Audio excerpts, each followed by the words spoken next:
ఓం నమః శివాయ.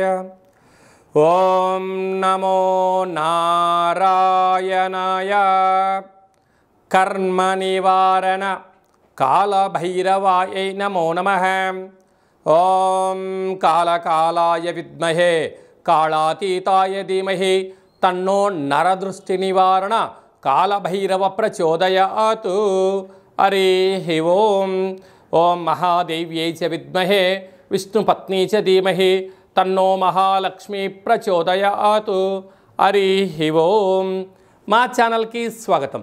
చూస్తున్న వీక్షకులకు ప్రేక్షకులకు ప్రియ కాళభైరవ భగవద్బంధులకి స్వాగతం పలుకుతూ మమ్మల్ని ఎంతగానో ఆదరిస్తూ ఉండబడినటువంటి ప్రియ సోదరీమణులకు అందరికీ కూడా వరలక్ష్మీదేవి అమ్మవారి యొక్క శుభాకాంక్షలు ఆశీస్సులు. శ్రావణ మాసంలో అందరికీ శుభాలను జయాలను ఐశ్వర్యాలను ప్రసాదించాలని విద్యార్థులకు విద్యాలక్ష్మిగా, ఉద్యోగస్తులకు ఉద్యోగలక్ష్మిగా, వ్యాపారస్తులకు వ్యాపారలక్ష్మిగా, ఐశ్వర్యవంతులకు ఐశ్వర్యలక్ష్మిగా ప్రసాదించాలని మనసారా కోరుకుంటూ ఆశీర్వచనం. 1/8/2025 నుండి 15/8/2025 వరకు పుట్టినటువంటి వారందరూ కూడా ముందస్తుగా జన్మదిన శుభాకాంక్షలు. గతంలో వివాహం చేసుకున్న వారికి వివాహ వార్షికోత్సవ శుభాకాంక్షలు. ద్వాదశ రాశుల్లో గ్రహ గమనాల్ని ఓసారి వీక్షింపచేద్దాం. మిథున రాశిలో 12 సంవత్సరముల తర్వాత గురువు మరియు శుక్ర భగవానుడు సంయోగ సంచార స్థితి. కర్కాటక రాశిలో రవిబుధ సంచార స్థితి, బుధాదిత్య రాజయోగము. సింహరాశిలో కేతు సంచార స్థితి, కన్యరాశిలో కేతు సంచార స్థితి,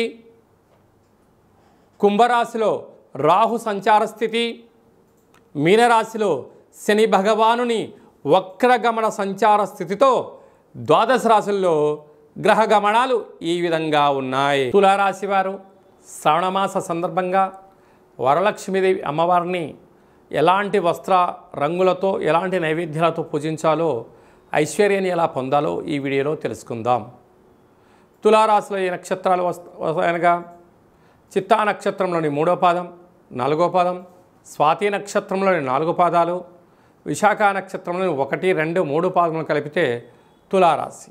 రాశాధిపతి శుక్ర భగవానుడు. వీరికి సంతాన స్థానంలో రాహు సంచార స్థితి ఉండడం వలన తల్లిదండ్రుల మాట పిల్లలు, పిల్లల మాట తల్లిదండ్రులు, సకుటుంబ సపరివార సమేతంగా అందరూ కూడా ఒక మాట పైన ఉండగలిగినట్లయితే రుణ రోగ శత్రువులు తగ్గిపోతారని చెప్పి కూడా గమనించాలి. 6వ స్థానంలో శని భగవానుడు జలరాశిలో ఉండడం వలన జలభయం, అగ్నిభయం, మృత్యుభయం, అపమృత్యుభయం అప్పుడప్పుడు కనపడుతూ ఉంటుంది. ఇలాంటి కాల సమయంలో సౌమ్యము, ఓపిక, పట్టుదల. ఎవరితోనైనా ఏదైనా పని చేసేటప్పుడు అది పని అవుతుందా కాదా అని మీ మనసును అడగండి. పని అవుతుంది, మీరు మీ మనసు చెప్పింది వెళ్ళండి. లేదు, కొంతకాలం వెయిట్ చేయండి. దీనివల్ల ఏమవుతుందంటే పెద్ద పెద్ద గండాలు, పెద్ద పెద్ద ఇబ్బందులను సునాయాసంగా మీకు మీరే తప్పించుకునే ప్రయత్నం అవుతుందని చెప్పి కూడా గమనించాలి. అలాగే భాగ్యస్థానంలో 12 సంవత్సరాల తర్వాత శుక్ర భగవానుడు గురుతో కలిసి సంచారం చేయడం వలన వివాహ ప్రయత్నం కలిసి రావడం, నూతనంగా వివాహమైన దంపతులు భార్యకు భర్త, భర్తకు భార్య బహుమతులు ఇచ్చి పుచ్చుకోవడము ఆ దంపతుల యొక్క బంధము బలోపేతమవుతుంది. స్థిరాస్తులు, చిరాస్తులు, గృహాలు యోగదాయకం అని చెప్పి కూడా గమనించాలి. అలాగనే రాజ్యస్థానంలో బుధాదిత్య రాజయోగం.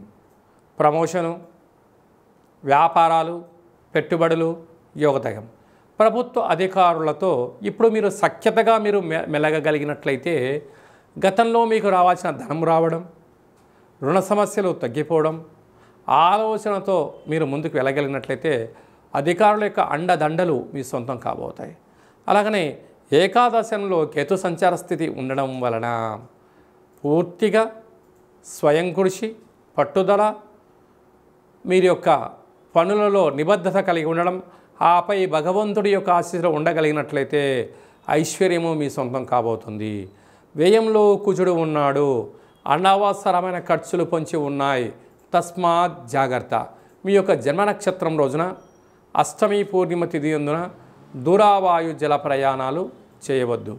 ఇలాంటి కాల సందర్భంలో మహాలక్ష్మీదేవి అమ్మవారికి తెలుపు రంగు వస్త్రాలతో అలంకరించడం, తెలుపు పుష్పాలతో అర్చన చేయడం, పెరుగన్నం నైవేద్యంగా పెట్టడం వలన యోగదాయకం.